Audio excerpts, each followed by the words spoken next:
Pak Letkol tadi bilang orang-orang yang diberikan kemudahan Nyinyir, oleh ya. kemudahan oleh Allah, punya kemampuan komunikasi, ada punya media dan segala macam, jangan memanfaatkan untuk memecah belah. Konyol kalau kita menolak bantuan luar negeri. Kalau negara-negara lain memang mau membantu, Ya. orang mau membantu kok dilarang, Bang. Tiba-tiba ada buzzer artis itu membanding-bandingkan, kami di Jawa tidak mengeluh, kami juga menderita. Nah, bagi saya ini akan jadi bumerang bagi pemerintahan Presiden Prabowo untuk menjelaskan banyak hal. Beliau tidak punya kapasitas sejauh ini untuk memimpin Republik ini. Teman-teman, Bung Ferry dan kawan-kawan tuh sedang berusaha apa ini? Lelang mobil klasik nih, mobil Mercedes nih, keren banget. Itu ajaib juga tuh Bang pidato sawit itu, karena kan sebelum bencana beliau bilang bahwa sawit adalah pohon juga, Bang. Dari teman-teman di media sosial. Nah, Ya saya kayak Ferry Irwandi bisa ngumpulkan 10 satu hari miliar. 10.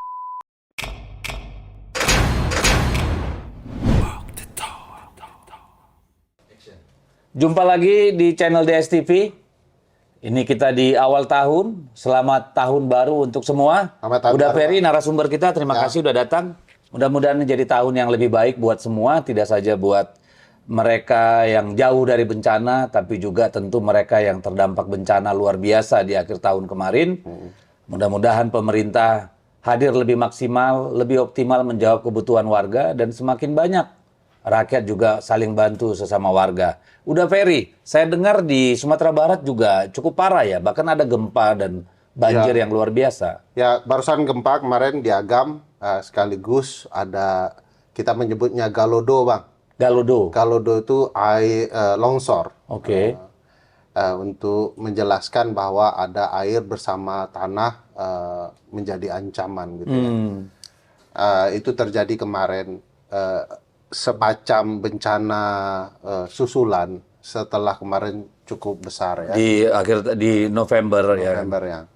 Nah, di beberapa daerah cukup signifikan parahnya, Bang. Ada 15 kabupaten kota Yang kena banjir. karena terdampak begitu ya. Termasuk Kota Padang. Kota Padang.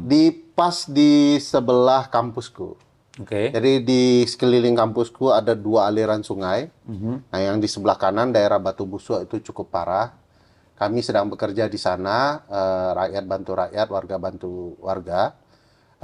Teman-teman ini inisiatif sendiri, Bang. Mana yang bisa dikerjakan, komunikasi, lalu kemudian bergerak. Sesimpel itu. Harapannya sih sebenarnya mau nunggu pemerintah bekerja maksimal, tapi yang ditunggu-tunggu tidak datang. Istilah kami ya, menunggu godot gitu ya, tidak muncul-muncul, tidak datang-datang, akhirnya bergerak sendiri. Nah, di sekeliling kampus itu kerja sekarang teman-teman, dan termasuk di berbagai daerah. Tapi ini berlahan-lahan tuntas, walaupun ada banyak hal yang belum tersentuh. Nah, Artinya masih banyak kebutuhan di lapangan lah yang belum dijawab ya. ini sederhana saja, Bang. Kalau Abang mendarat di Padang, dari bandara ke kota, nanti Abang di muara sungai itu ngelihat tuh tumpukan tanah ya, kayu belum tersentuh itu, Bang. Nah, Itu kayu apa namanya yang hanyut karena longsor atau kayu apa ini apa namanya HPH? ya pastinya kalau serapi itu bekas-bekas potongannya ya, Oh, bekas gergaji kayak di ini. itu bersih itu, Bang. Jadi pasti itu ada aktivitas pembalakan ya, apakah berizin tidak berizin. Di Loh, kampus padahal kan di Sumatera Barat kan masih kuat tuh menjaga wilayah-wilayah adat. iya, Bang, tapi kan Gimana mereka bisa dapat izin? motifnya banyak yang pinter-pinter, Bang, ngakalin hukum. Jadi biasanya kan rakyat dibolehkan nebang karena kebutuhan Secukupnya, hariannya, kebutuhan secukupnya. ya. Tapi ternyata itu ada kerjasama dengan perusahaan-perusahaan. Oke. Ditebang di hulu, dihanyutkan di sungai, nanti mereka tampung. Penadah dong ya. Ada penadahnya. Makanya hasilnya luar biasa. Di daerah Batu Busuk itu, Bang, sungainya itu sudah 7 kali lipat dari Lebarnya lebar sekarang. biasa. Jadi sangat signifikan gara-gara terlalu banyak Berarti air. kan longsornya itu udah luar biasa sehingga sedimentasi di sungai Ya. lalu meluap dan melebar. Sekarang jalan makin lebar sehingga kemudian sebagian perumahan sudah hilang, udah. Oh, oke. Jadi sampai sekarang Bang, kalau Abang ke daerah Batu Busuk masih bisa Abang melihat orang-orang ngungsi di tenda-tenda. Sudah 1 bulan nih Bang. 1 bulan ya, 1 bulan. Hampir sebersamaan dengan kejadian di Aceh dan Sumatera Utara ya. Nah, bagaimana sikap atau tindakan antisipasi yang dilakukan oleh mitigasi lah oleh Pemprov dan kabupaten kota? Kalau beberapa kepala daerah ya sudah turun, tetapi untuk dikatakan mitigasi bencana ke depan belum terlihat Bang, karena fokusnya masih ke Tanggap penanggulangan bencana, tanggap ya. bencana ya. Dan kalau Abang lihat datang, aku contohkan daerah tempat aku bergerak dengan teman-teman Iya, iya. ya. Daerah Batu Busuk itu Abang akan temu huntara yang dibangun oleh masyarakat. Oh, dengan sementara. Hunian sementara. Abang bayangkan masyarakat yang bangun, Bang. Jadi Pemerintah mendukung dong dengan doa dan lain-lain. pemerintah Karena yang kita, bangun rakyat kan? pemerintah kita baik dengan doanya, Bang. Iya. Tapi kan mungkin juga kita tidak bisa menyalahkan begitu saja pemerintah daerah ya. Karena ini kan sudah akhir tahun ya. Iya. Artinya dana yang tersisa itu kan memang sisa hanya obligasi ya atau pengeluaran rutin.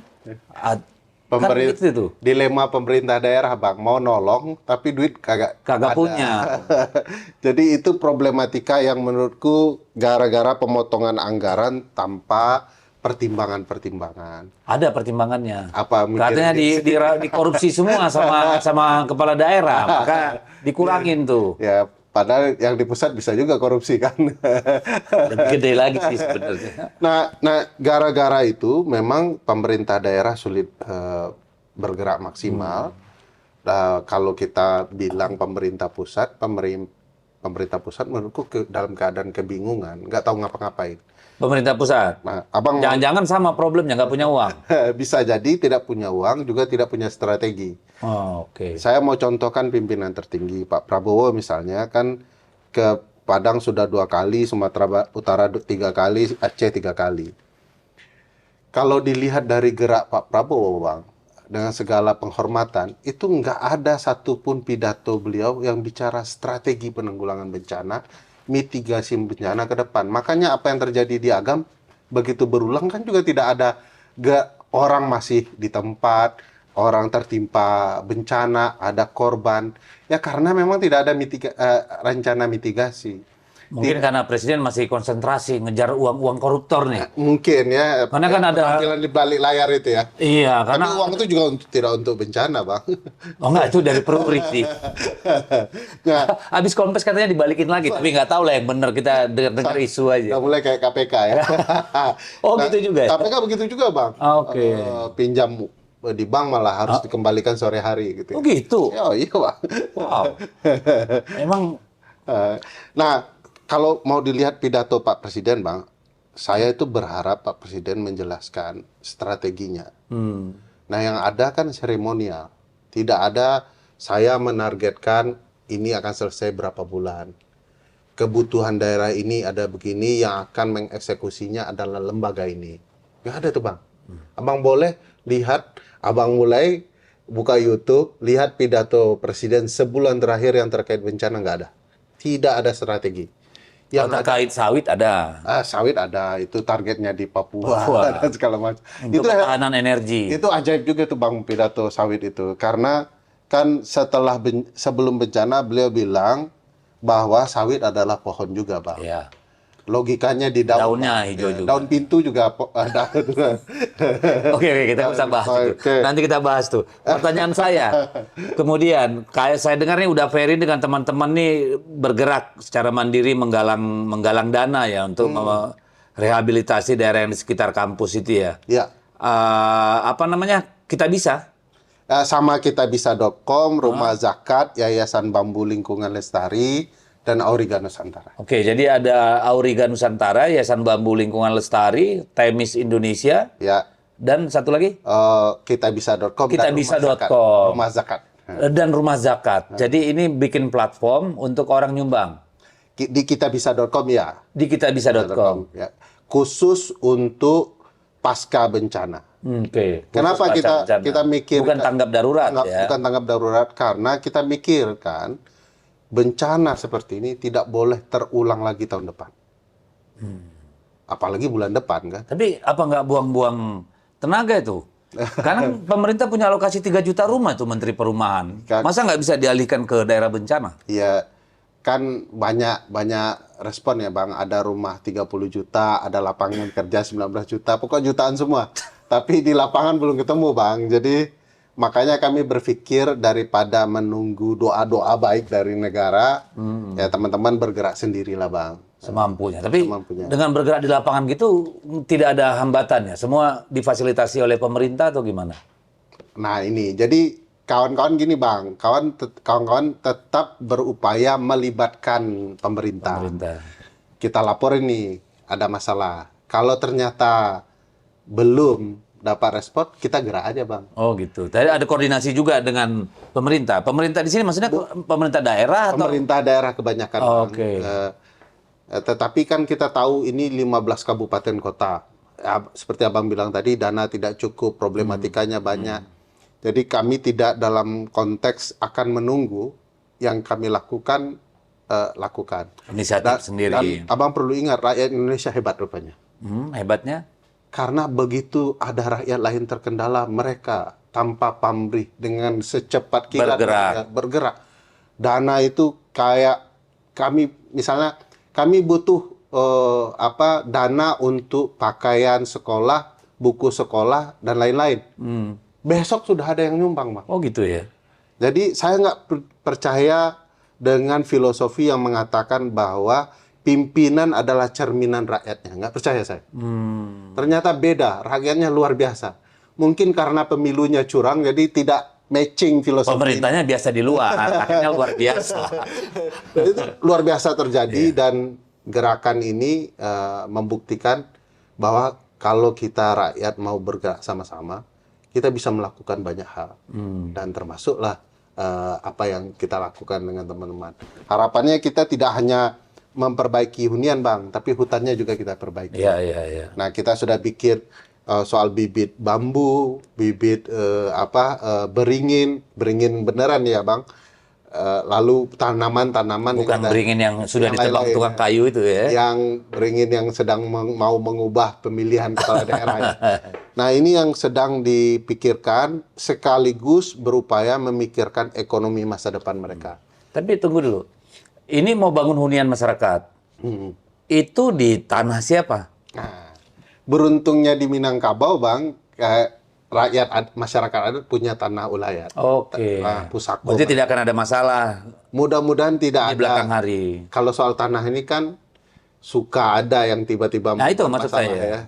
Ya kan kemarin ada program dari Presiden yang ono, gitu ya. Soal sertifikat, gitu ya. Tapi kami merasa ini tidak akan masalah. Kalau ada dipermasalahkan secara hukum adat, kita sangat bisa selesaikan. Oke. Terus apakah itu memperhatikan misalnya soal topografi, hidrologi air, dan segala macam? Jangan-jangan nanti dibangun, dibabat lagi sama banjir. Ya, betul tuh Bang. Jadi sekarang kita menjauhkan hunian ke daerah yang lebih tinggi. Tapi juga memperhatikan apakah tanah di sekitarnya ada longsor atau tidak. Iya, kerentanannya, kemiringan, dan sebagainya. Kepadatan tanahnya. Betul. Kami tidak bergerak Ferry Amsari, Bang. Ferry Amsari nggak ngerti yang gitu-gituan. Tapi ada teman-teman arsitek, ada yang ahli pertanahan, ada ahli lingkungan hidup itu yang bergerak. Nah, kita diskusi terus. Ini barusan rapat juga nih, Bang. Cara berbagi. Pakai rapat juga ya? Rapat, Bang. Kayak pemerintah dong, rapat mulu. Tapi tidak pakai mulu. Besok langsung eksekusi. Nah, itu sedang dilakukan teman-teman. Nah, teman-teman, Bung Ferry dan kawan-kawan tuh sedang berusaha lelang mobil klasik nih, mobil Mercedes nih, keren banget.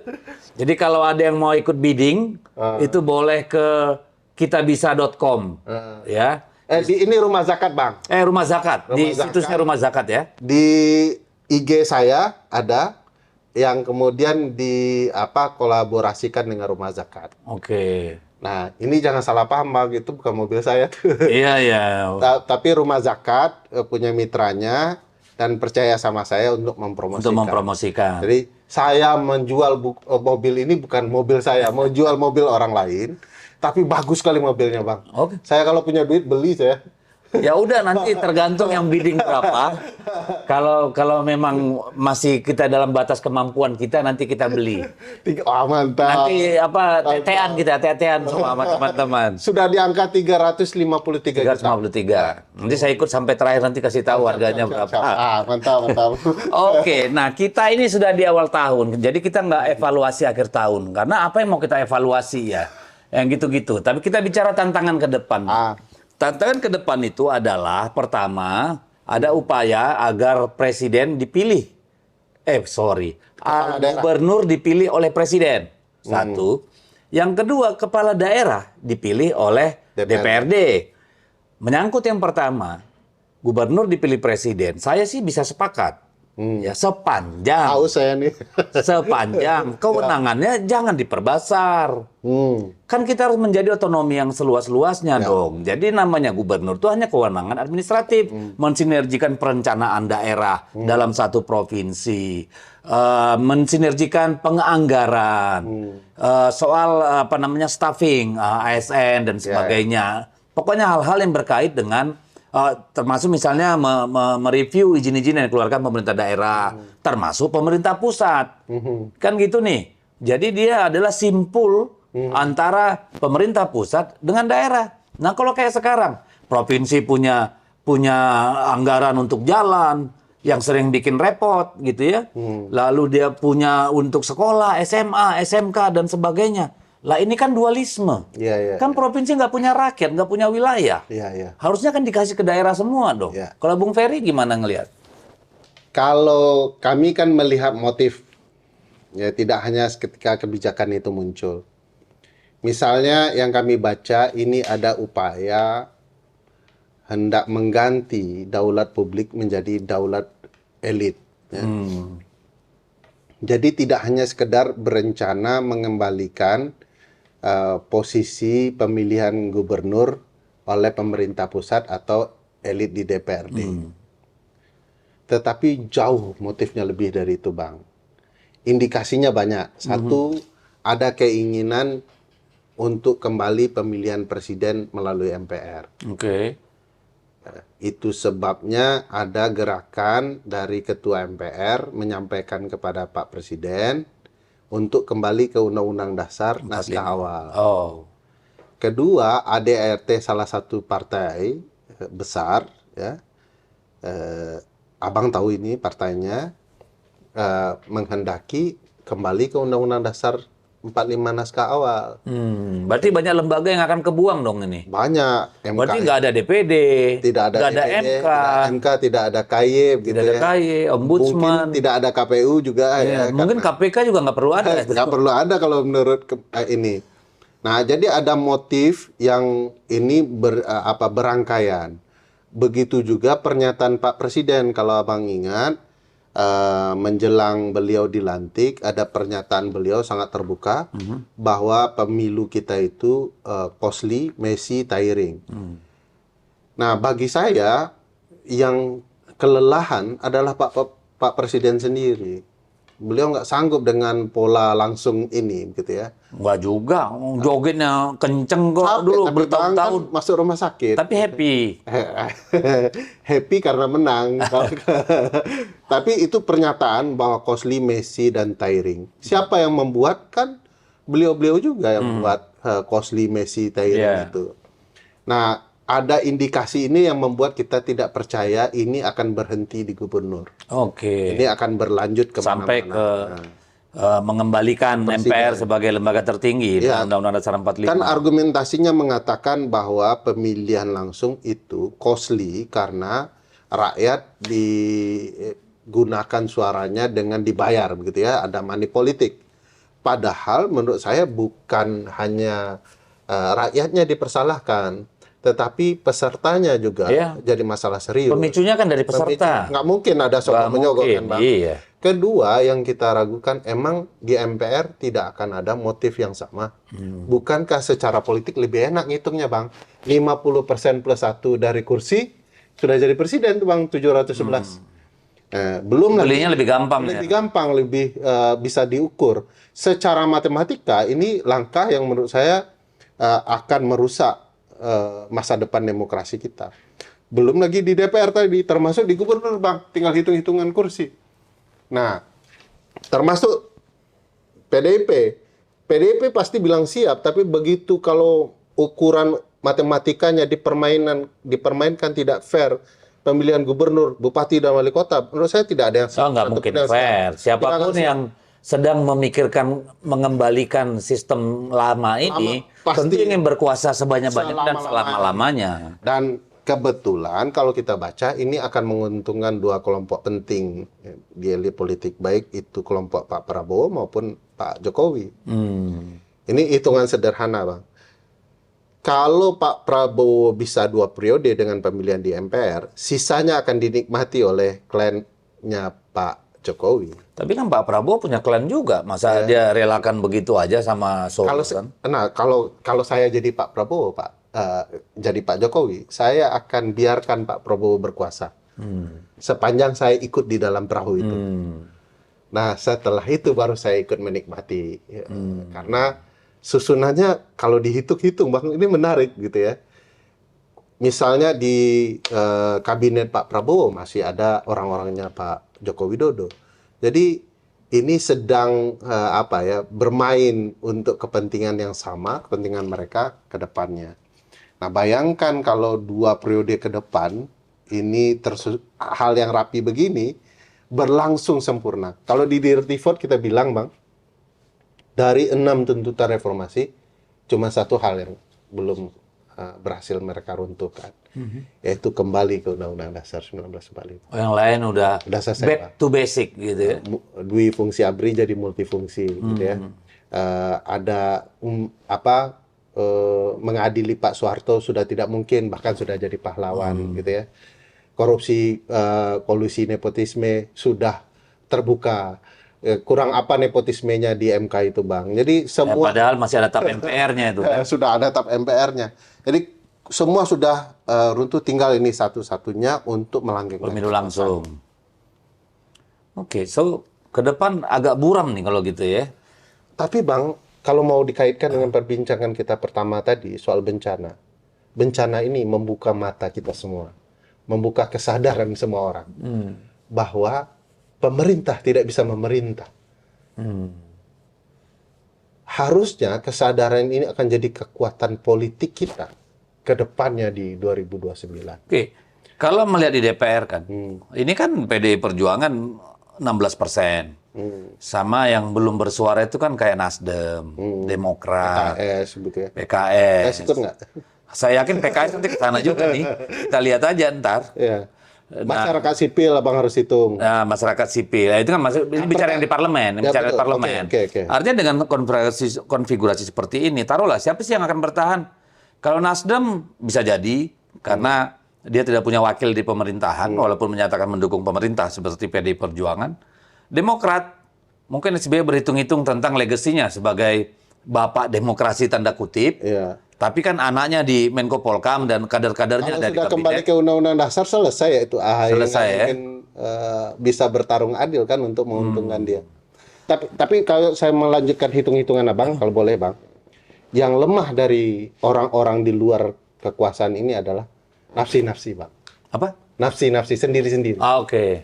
PDIP sendiri, Nasdem sendiri, Demokrat sendiri, PKS sendiri, masyarakat sipil sendiri. Ya. Belum ada orang yang bergerak menyatukan ini simpul-simpul. Padahal kesadarannya sama loh, Pak. Berat.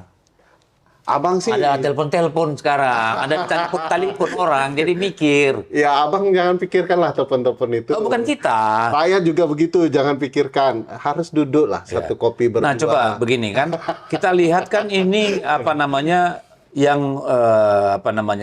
mayoritas nanti dalam pemilu yang akan datang, 58% itu kan hampir 60% itu Gen Z dan milenial.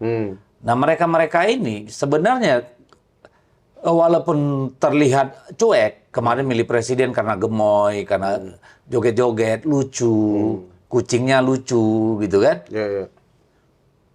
Gimana kita berharap bahwa mereka akan bersuara tentang hal-hal seperti ini? ada dua hal, Bang. Satu, saya termasuk orang yang tidak percaya dengan hasil pemilu kemarin. 58,8% itu banyak pembuktian bahwa itu bukan murni hasil. Oke. Jadi cerita bahwa kita bergantung kepada Gen Z, iya, karena 50% dari DPT adalah mereka. Tetapi bagaimana hasil suara itu dihasilkan, itu jadi masalah serius. Catatan kami soal kecurangannya sangat manipulatif dan tidak bisa kita percaya dengan angka 58% itu. Kalau menurut penelusuran teman-teman yang melakukan penelitian soal angka-angka, itu akan ada di sekitar 43%-an, Bang. 43%. Ya, kalaupun menang ya. Nah, itu satu. Jadi nggak benar juga nih hasil. Kedua, Gen Z mengalami perubahan setelah bencana ini, Bang. Abang bisa lihat bagaimana antipatinya Gen Z, terutama pengguna media sosial di IG, TikTok, X, Threads, ya. ya, itu luar biasa. Menggambarkan, membuktikan semua bahwa pemerintah kita lama sekali bekerja dan tidak punya kemampuan untuk mengkonsolidasikan kekuatan, baik kekuatan elit pemerintahan maupun kekuatan publik. Abang bayangkan, publik itu pada dasarnya tidak ingin mempermasalahkan pemerintah, inginnya kerjasama menyelesaikan bencana ini. Tapi pemerintah membuat persaingan tak resmi, ya, sehingga akhirnya mereka kemudian muak juga ini, Bang.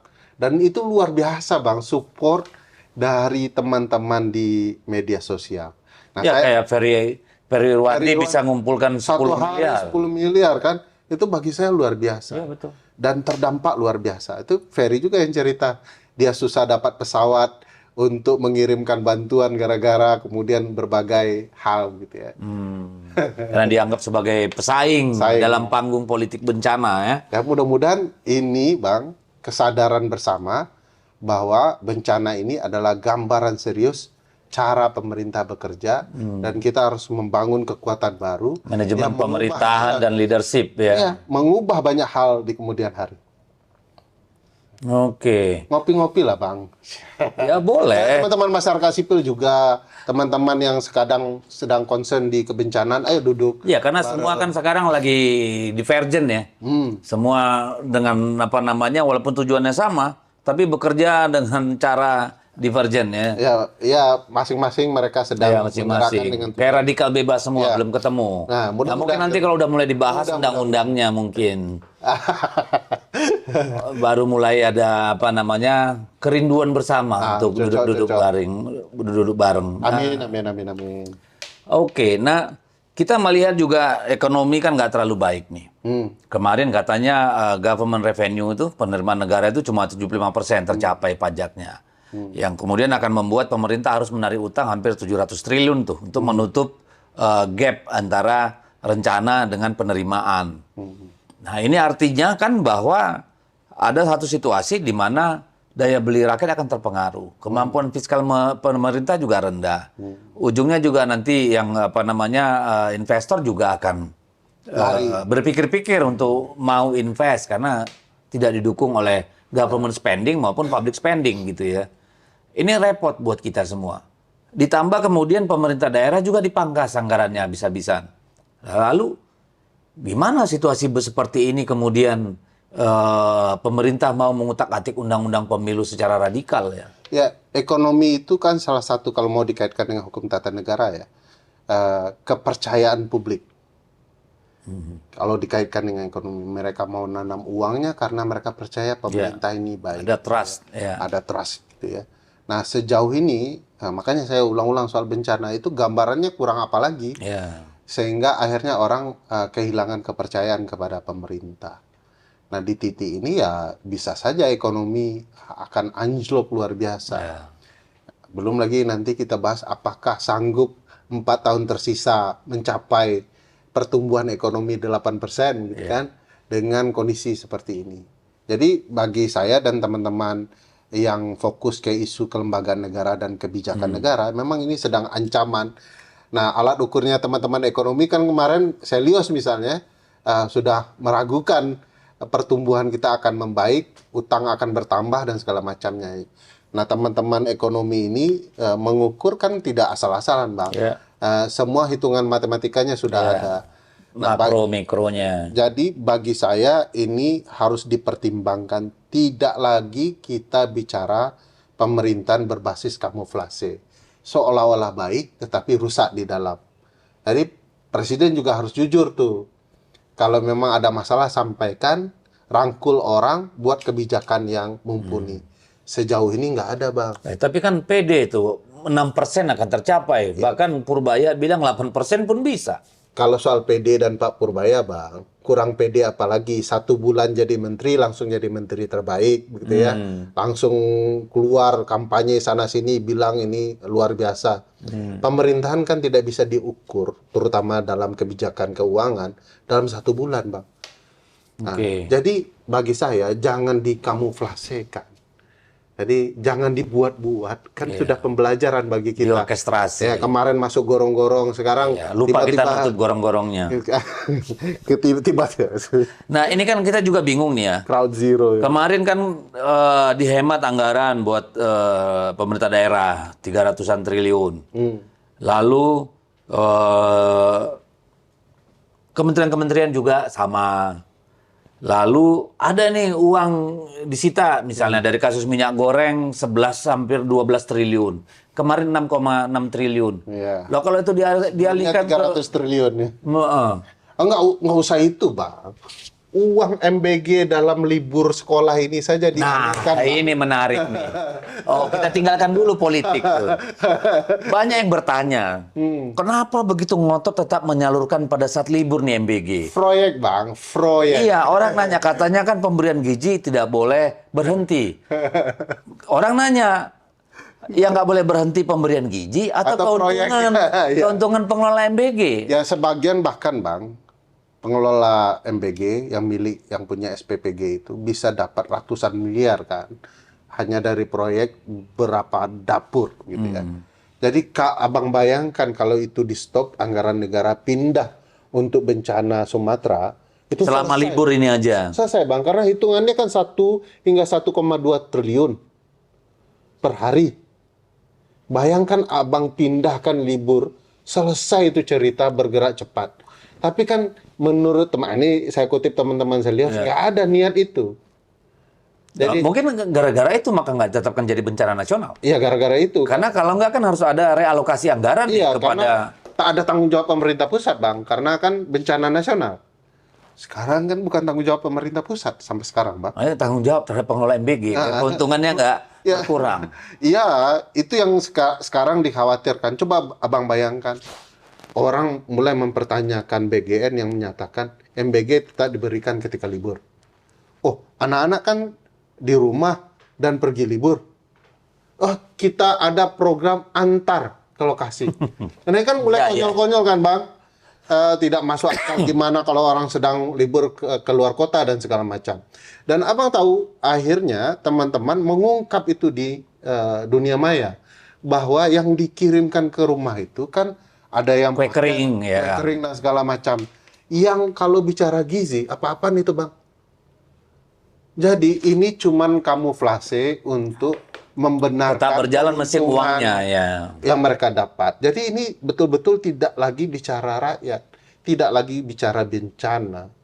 Kalau mau fair, saya pikir di sanalah peran Pak Presiden. Memastikan kan Pak Presiden, nggak ada undang-undang. Presiden mah bisa buat undang-undang dalam bencana, Bang, namanya emergency law, Perpu. Yeah. Nah, sebentar itu. Nah, ini nggak ada niatnya, Bang. Tapi ini juga dalam diskusi sebelumnya saya bilang, apakah benar nih Pak Presiden kita ini itu mengetahui apa yang terjadi di luar ini? Apakah beliau baca koran, lihat media, atau ada laporan media sosial? Saya tidak percaya Presiden memahami konteks lapangan. Makanya tidak ada tindakan dari Presiden yang menunjukkan dia paham lapangan. Kedua, kalaupun ada orang yang menutup-nutupi kepada Presiden, Presiden kan bukan orang bodoh, Bang. Dia harusnya mampu mencari tahu kebenaran. Kemarin kalau abang lihat video yang viral, seorang bapak-bapak mengatakan, Bapak harus tahu anak buah Bapak tidak mampu bekerja. Dari titik itu saja Presiden harusnya lakukan cek, Ya, cross check, recheck. timnya sendiri. Iya, dia bergerak sendiri. Ini kan kemudian dia hanya menerima informasi. Kalau Presiden masih gayanya datang ke tenda pengungsian lalu makan bersama warga, Presiden nggak paham nih apa yang terjadi menurut saya. Itu makanya terjadi kejadian tenda dibikin, pas Presiden datang, Presiden pulang, tenda Hilang dibongkar. lagi. Jadi kekonyolan-kekonyolan yang mestinya Presiden ketahui. Tapi ya memang Presiden harus punya niat ingin mengetahui problem rakyatnya. Kalau masih diberikan YouTube Kids ya, menurut saya memang agak berat, agak berat dia mengetahui problematika. Karena yang tentu yang dilihatnya di luar itu. Tapi kan ada kepolisian, ada BIN, ada BAIS. Pemimpin yang baik menurut saya tidak selalu melihat data berdasarkan informasi tunggal dari anak buahnya saja. Kalau nggak, kenapa dia turun, Bang, kalau tidak? Lo kan harusnya lembaga-lembaga ini kan melindungi Presiden dengan memberikan informasi yang benar dan Bisa juga melindungi cukup banyak. kesehatan Presiden kali, Bang. Jadi informasinya Atau melindungi jabatan mereka juga ya. banyak hal ya, banyak faktor. Data BPS dulu, sebelum bencana ini datang, kan kita tahu semua itu data bohong, data palsu. Dari sana saja Presiden harusnya melakukan evaluasi. Kenapa dia menyampaikan data BPS yang manipulatif kepada publik? Yang 5,14 Ya, itu. bukan tidak mungkin data bencana juga manipulatif. Disampaikan yang Bagus-bagus bagus-bagusnya. saja. Udah selesai, kami mampu ke dunia internasional bangga. Padahal di BBC, kalau kita nonton BBC, Al Jazeera, semua. betapa parahnya Iya, gitu ya. iya.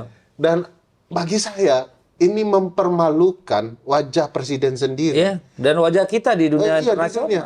Padahal rakyat kita udah tolong. Abang bayangkan kemarin di Kalimantan barusan juga banjir. Rakyat kita minta tolong. Tolong kami. Itu kurang menyentuh apalagi, Bang. Jadi kalau kita mau ikutin marah Bang. Tapi kita nggak bisa marah karena yang kita harus pikirkan, ini orang harus segera ditolong. Jadi bagi saya, Bang, sudahlah berbasa-basi dengan pemerintahan, dengan Pak Presiden. Ya. Kita gerak sendiri-sendiri aja lah. Kita bukan tidak menghargai negara, ya negara gerak juga lah. Kami juga gerak sendiri-sendiri. Ya itu kan yang diributkan orang ketika unsur pemerintah bilang, siapa bilang pemerintah negara tidak hadir, kan gitu-gitu nih. Disampaikan, oh aparat TNI, aparat polisi, segala macam, BNPB. Lah, kehadiran negara itu kan artinya kehadiran pemimpin yang bisa menjawab dengan policy, langsung melakukan kebijakan-kebijakan yang dibutuhkan, kan gitu nih. Kalau yang namanya aparat negara, tentara, TNI, Polri, BNPB, Basarnas, segala macam itu kan bukan alat negara, bukan negara, tapi alatnya Alat negara. yang hanya bisa melaksanakan komando, tidak bisa mengambil kebijakan. Makanya, Bang, ketika Pak Presiden bilang begini, ini kan tidak tongkat Nabi Musa, katanya. Ya memang tidak butuh tongkat Nabi Musa, kita butuh tongkat komando, Bang. Tongkat komando presiden. Itu powerful tuh, Bang. Bisa memerintahkan banyak orang. Nah, itu yang tidak terlihat. Abang bayangkan sebenarnya kita semua itu memang berharap kepada pemerintah, kepada negara. Ya pasti dong. Ya kan? Kalau untuk apa ada negara kita bayar, kita gaji dari pajak kita. Ya, pemerintah kita. Suka tidak suka, ikut milih atau tidak milih. Iya, pemilu udah selesai, ini urusannya. Pemerintah kita. Betul. Jadi tanggung jawabnya tidak kepada pemilihnya, tapi kepada seluruh rakyat rakyat Indonesia. Indonesia. Nah, hari ini kita tidak melihat langkah-langkah yang bisa dikatakan untuk menyelesaikan penanggulangan bencana ini. Iya, yang saya lihat itu adalah respon defensif. Misalnya hari ini Letkol Teddy bikin konfes. Cerita tentang 53 helikopter. Apa pentingnya itu isu kemarin? Isu hari ini orang yang di pengungsian butuh tenda untuk mereka bisa tidur. Anak-anaknya tidak tidur seadanya di pinggir hutan. Kan begitu. Bang, abang yakin nggak, Bang? Kalau 53 helikopter, kalau puluhan bantuan itu datang kepada rakyat tepat sasaran, rakyat akan apresiasi nggak? Ya pasti dong. Warawiri di atas kampungnya ngantar bantuan, bawa orang sakit. Kan bawa kemarin, genset, kenapa BBM. rakyat masih mempertanyakan cara negara bekerja? Karena memang bantuan itu tidak maksimal sampai, Bang. Ada helikopter, lemparnya dari atas. Ya, itu karena Itu keturunan Singano itu. Sampai di bawah pecah semua pecah berasnya. semua, harus ngumpulin. Lalu apakah kan laporan teman-teman ya dari Aceh ya, helikopter mondar-mandir, bantuan nggak datang-datang, Bang. Ya. Yang penting helikopternya terbang, jalan-jalan. Jadi ini bukan sekedar mau menampilkan, dan kita tidak sedang bersaing, Bang. Ngapain? Ngapain juga, Bang, Kita kan bersaing kalau dengan negara? orang, ya kalau orang di lapangan sana, terima kasih Presiden, kami perutnya kenyang, baju kami cukup, selimut ada, obat cukup. Siapa yang mau Iya, Bang. bikin rame di media Bang, sosial? kalau negara betul-betul bekerja, Bang, omongan saya ini akan dibenci orang. Ya, Tapi kenapa mereka dukung kritik-kritik seperti ini? Karena mereka tahu ini penyampaian apa yang terjadi di lapangan. ya. Eh, Real, bukan Tapi lah, Bang, ngarang-ngarang. kita ngarang-ngarang. Ngapain juga kita ngarang-ngarang melawan negara ini, Bang? Iya, jadi kayak tadi kan harusnya kan mayor apa letkol sih? Let call, Bang. Let call ya. Yang diturunin dong, Bang. Bukan kan? Udah berbuih-buih loh, Bang, dapat pangkat itu. Ingatnya kan mayor tadi martet apa Maitet, gitu. Maitet. Maitet. Ya. Ini kan kebayang nggak? Harusnya ya tidak menjawab isu yang kemarin dipertanyakan soal ada 53 helikopter. Tapi up to this day, misalnya daerah yang terisolasi dari minggu lalu misalnya 70 desa, sekarang tinggal 12 desa. Kan itu yang kita dengar, yang pengen dengar. Tadi yang beras yang dibutuhkan 80 ton baru nyampe 30, sekarang sudah penuh 80 ton per hari, misalnya gitu. Kan progres itu yang kita pengen dengar. Iya. Bukan pembelaan diri soal ada loh 53 helikopter. Lah, Di Takengon itu, Bang, saya kenapa tahu kondisinya walaupun di Sumatera Barat geraknya ya. Karena ada satu mantan mahasiswa saya aktivis, kampungnya di sana, dia terjebak. Dia cerita itu semua kenapa kami susah. Bahkan kalau mereka ada uang, jadi kita bantu uang, transfer, itu akan tetap susah. Karena dia harus menelusuri jalan ya, untuk dapat pinggir bukit, jurang gitu yang jalan longsor. apa yang sedihnya, Bang? Jadi dia cerita, aku mau dengan keluarga bisa dapat bantuan 500.000. Kita kirim 1 juta, Bang. Tahu nggak, Abang? Bilang, kami pakai 500.000 ya, 500.000. Kita kirim 1 juta. Dia bilang, kami pakai ya 500.000. 500.000 lagi kami serahkan ke tetangga. Berarti lebih hebat dari pemerintah. Lebih jago, Bang. Menteri Sosial itu cuma menganggarkan 10.000 per kepala. Jadi kalau Abang lihat video-video anak-anak dikasih makannya, dibilang untuk Udah, kuda. ya. Yang lain itu beneran real, Bang. Dari fakta itu kita dapat bahwa rakyat peduli terhadap rakyat. Nah, pemerintah hobinya membangun kamuflase itu cerita untuk pembenaran, pencitraan dan segala macam. Nah, sekarang kalau Abang lihat jalur yang ditempuh yang kemarin tertutup, itu semua rakyat yang bekerja, Bang. Ya. Saling sumbang, beri mobil, kendaraan. Maka mereka tuh sering teriak kan, ayo, ini mohon maaf ya, Pak Prabowo kesini dong. Ya. Lihat nih, ada yang datang dengan kapal malam hari, tersendat-sendat karena tidak ada pencahayaan listrik dan segala macam. Mereka bilang begini, Pak Prabowo kesini dong, lihat sendiri situasinya. Jadi bagi saya ini kesempatan penting untuk menceritakan pemerintah kita gagal bekerja. Bukan karena saya... Bukan tidak bekerja, gagal bekerja. Gagal memenuhi ekspektasi warga. Gagal semua. Jadi saya tidak dalam rangka membangun kebencian, tapi membangun kesadaran pemerintah juga. Saya tidak juga yang seperti Pak Letkol tadi bilang, orang-orang yang diberikan kemudahan, kemudahan oleh Allah, punya kemampuan komunikasi, ada punya media dan segala macam, jangan memanfaatkan untuk memecah belah. Kita tidak memecah belah, Bang, ngapain juga. Emangnya kita piring gelas ya dipecah belah. Kalau Anda bekerja, siapa juga mau, pasti dilawan oleh rakyat. Nggak akan dilawan oleh rakyat. Rakyat yang mencintai pemerintahannya akan membangun pertahanan. Bung Peri pernah dengar nggak pemerintah mau memimpin rapat kabinet untuk bicara soal penanggulangan ini? Ada, ada di beberapa media kan saya lihat, tapi saya tidak melihat strategi. Ya, strategi satu hal. Kemudian kita juga tidak mendengar koreksi dari presiden terhadap kelakuan atau kelambanan dari menteri-menteri yang ada ini. Ya, itu kan jangankan soal bencana, Yang soal MBG aja itu lucu bagi saya, Bang. Soal pecel lele dan segala macam. Dan sapi. Yang bahkan ekornya pun nggak dibuang karena bisa bikin sop buntut. Itu apa ya? Kekonyolan yang ditampilkan ke publik dan mau bilang bahwa itu realitas. Emang kita tidak melihat fakta di lapangan, Bang?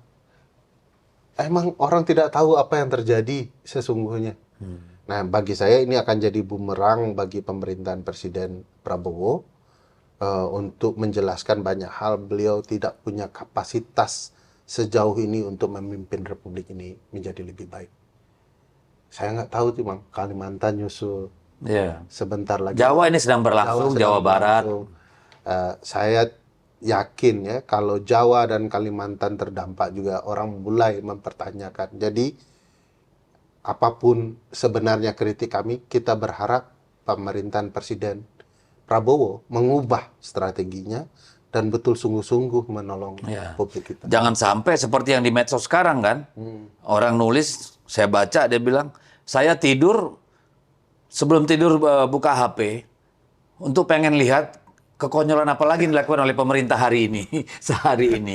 Kita pengen pemerintahan ini berhasil kan, gitu. Iya, betul. Tapi kan untuk itu harus ada evaluasi, harus ada kritik, harus ada perbaikan, harus ada namanya orkestrasi yang benar, kan seperti itu ya. Ya itu makanya, Bang, jangan pemerintah berpikir mau memperbaiki citranya dengan buzzer, tapi bekerjalah di lapangan. Tiba-tiba ada buzzer, artis itu membanding-bandingkan, kami di Jawa tidak mengeluh, kami juga menderita. Nggak pernah kami membanding-bandingkan, Bang.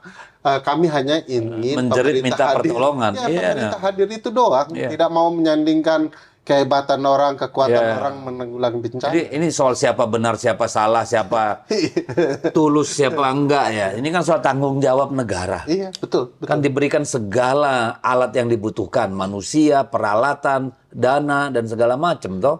Ya tongkat komando itu menentukan banyak hal. Dan saya bingung juga nih. Bingungnya begini.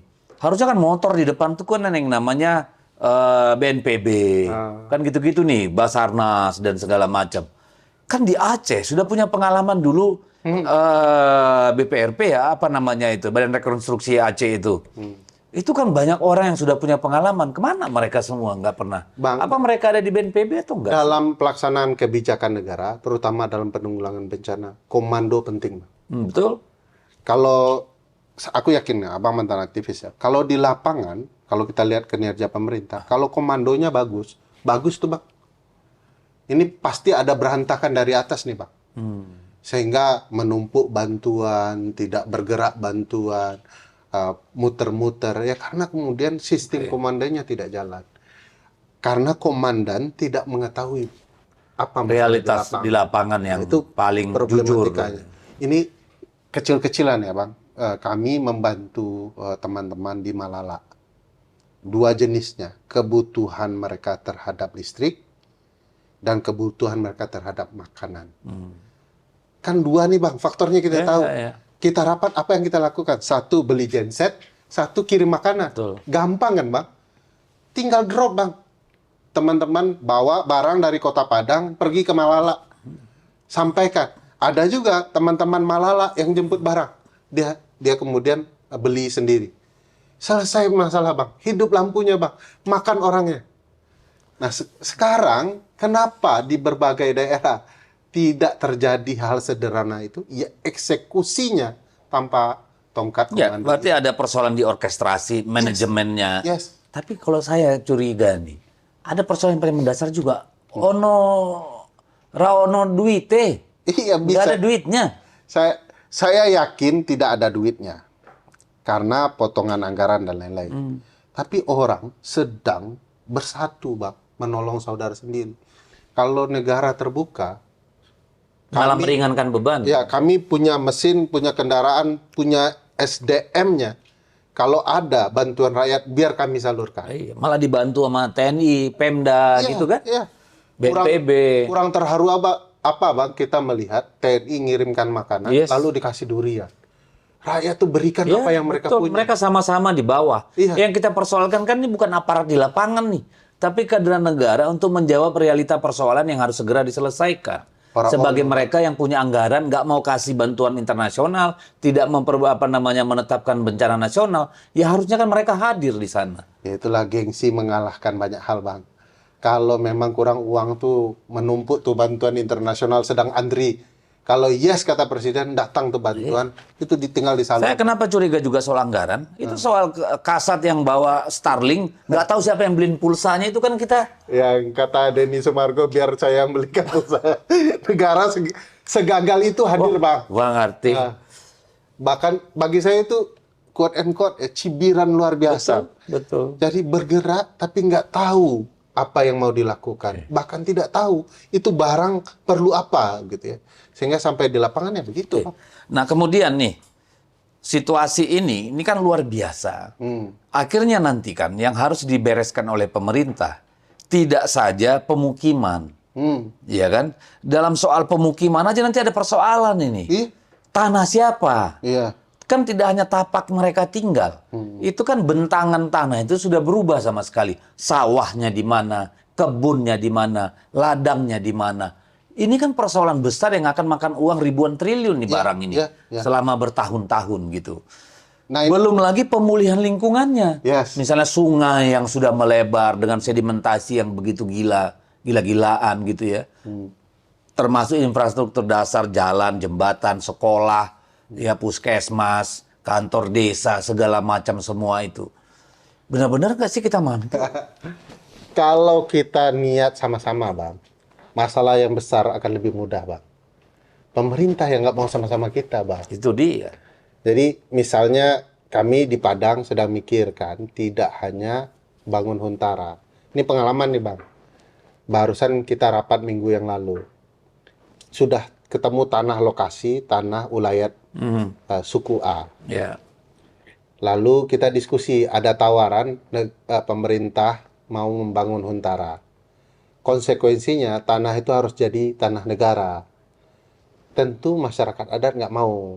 Kita juga menolak karena itu potensi konflik masa depan. Kan hal yang seperti ini harus dipikirkan oleh negara, Bang. Konflik-konflik yang potensial terjadi pasca penanggulangan ini. Teman-teman sepakat, oke, kalau begitu tanah ulayat ini tetap tanah ulayat, biar kita yang bangunkan Huntaranya.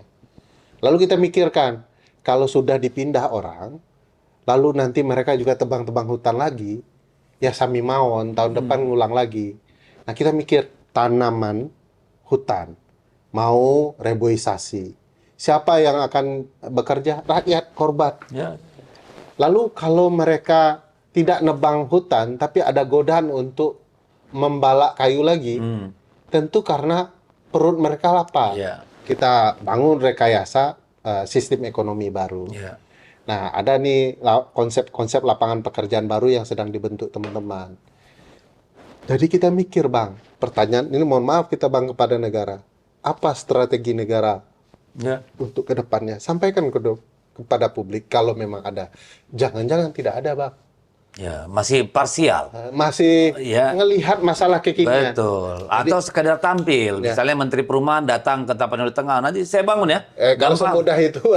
Nah, ini kan seolah-olah persoalan rakyat terdampak ini hanya tapak rumah. Betul. Gitu. Ini masalah ruang ekonominya, ruang sosialnya. Iya, nggak ngelihat utuh permasalahan. Jadi bencana hari ini itu tidak menenggelamkan rumah saja, menghilangkan rumah saja. Tapi juga sistem ekonomi, sistem pekerjaan, dan lain-lain. Yang itu harusnya juga dipikirkan oleh negara. Negara nggak mungkin melihat masalah dari apa yang terlihat mata aja, Bang. Harus dipikirkan berbagai hal. Nah, itulah menurut saya negara belum. Makanya saya nggak yakin nih kepemimpinan begini, kayaknya tidak memikirkan banyak hal. Hanya yang terlihat saja. Atau pakai rumus itu, dengan didiamkan semua masalah kan dengan sendirinya selesai. Tongkat Nabi Musa, Bang. Masalah kan kalau dipikirkan jadi masalah, kalau nggak dipikirin kan nggak jadi masalah. Nanti selesai oleh waktu. Itu dia, ini kan rumit nih. Itu baru satu sisi ya. Satu sisi bagaimana memperbaiki ekosistem pemukiman nih. Ya kan tadi itu ruang hidupnya, ruang ekonominya, ruang budaya sosialnya. Belum lagi ekosistemnya. Nah, di sisi lain ada problem lagi nih. Salah satu yang memicu, bukan memicu, semakin memperparah siklon Senyar kemarin itu. Apa itu? Kebun-kebun sawit, HPH, pertambangan, termasuk PLTA mikrohidro dan segala macam yang mengubah bentangan dan arus air tanah, misalnya begitu. Ini kalau nggak diberes, ini kan ngulang aja nih. Ya itu Bang, saya juga nggak habis pikir itu Bang. Makanya kalau boleh cerita tadi, bahwa sebelum bencana datang, sawit itu adalah pohon. Ya. Lalu ketika bencana datang, Tanam pidato... sawit lagi banyak ke Papua. Enggak, waktu bencana Bang. Oh. Waktu bencana bilang, hati-hati jangan sembarangan motong Nambah kayu, gitu ya. Setelah itu rapat, Kortas ya, dengan pemerintah Papua bilang, ayo kita tanam kayu sebanyak-banyak, sawit sebanyak-banyaknya di Papua. Ini kan tabrakan semua, Bang. Inkonsistensi, tubrukan ya. Jadi bagi saya, Atau jangan-jangan Pak Presiden sedang menggoda kita nih. Sejauh apa nih kita bangsa Indonesia punya sikap kritis? iya ya. Iya kan kita nggak tahu. Tapi saya agak takut kalau presiden hidup di dunianya sendiri, Bang. Nah, sehingga tabrakan lah kemudian seolah-olah ini sudah lama, terus ngomong ternyata baru ubah lagi. Ini kan ada 4 pembicaraan yang kemudian berbeda-beda dalam kurun waktu tidak berjauhan. Ada inkonsistensi. Coba kalau abang bertemu Pak Presiden, coba abang cek betul apa beliau sadar kondisi. Gua nggak punya nomor telepon yang di sekitar beliau. Telepon Maitet dong. Ya teman-teman di sana lah. Saya kira juga teman-teman di DPR, di partai-partai kan juga bingung. Tapi ya mungkin masih percaya bahwa pemerintah atau Pak Prabowo masih bisa mengatasi. Ya mari kita lihat apa yang akan terjadi nih. Apa grand skenario-nya untuk daerah-daerah yang terdampak. Apa grand skenario-nya untuk mitigasi bencana, termasuk memperbaiki soal rejim perizinan yang telah diberikan selama ini. Apakah itu akan berlanjut? Kemudian orang lupa sampai datang bencana yang baru lagi nanti. Karena kalau melihat anomali ini, ya bahwa seharusnya siklon ini tidak sampai ke daerah Katulistiwa, berhenti di laut sekarang sana, sudah ada 3 siklon kan? Ya, sekarang dia sudah nyampe. Besar kemungkinannya akan berulang. Yes. Artinya bencana-bencana serupa itu akan terulang. Karena saya lihat sebuah video yang menampilkan bagaimana hutan di daerah Aceh itu yang tadinya masih hijau semua dan tidak ada pertambangan maupun itu apa namanya kebun sawit. Begitu badai siklon itu datang, dia menghantam dan membuat habis tuh semua hutan-hutan lindung, ya. Dan diperparah di daerah-daerah yang memang ada kebun sawit, ada tambang, ada galian C dan segala macam itu. Nah ini apa yang harus dilakukan pemerintah? Jangan-jangan belum dia selesai bangun rumah buat yang terdampak kemarin, tahun depan tuh sudah bencana lagi. Jadi pemerintah sedang merusak kinerja mereka sendiri. Apa-apa yang mereka rencanakan ini rusak ya dengan apa yang terjadi saat ini. Kalau mereka abai, tidak lama ini Bang. Jangankan nunggu tahunan. Cukup 1 bulan Bang, daerah-daerah lain terdampak. Kawan-kawan lingkungan termasuk BMKG kan juga sudah cerita Bang, bahwa dampak lingkungan akan terjadi. Presiden mengabaikan itu. Kalau di luar negeri ini mohon maaf Bang, Presiden sudah dipertanyakan parlemen ini. Sudah bisa di macam-macam itu dikerjain sama parlemen. Padahal kan kalau kita belajar misalnya dari kasus Amerika Serikat ketika dilanda badai Katrina tahun 2005. Itu pemerintah Amerika berteriak ke dunia internasional, kami butuh bantuan, kami butuh selimut, kami butuh refugee kit, bukan refugee, pengungsi lah. Kan mereka butuh baju segala macam. Kami butuh medis kit segala macam, banyak sekali yang dibantu oleh dunia internasional itu. Hampir 115 negara membantu Amerika Serikat.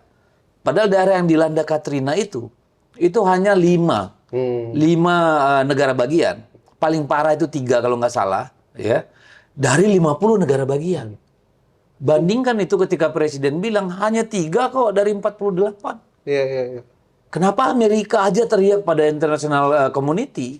Kita harus karena sependek pengetahuan saya Bang, kalau menanggulangi bencana ini nggak bisa sendiri. Ini bareng-bareng kerja. Makanya rasa kemanusiaan yang dikedepankan.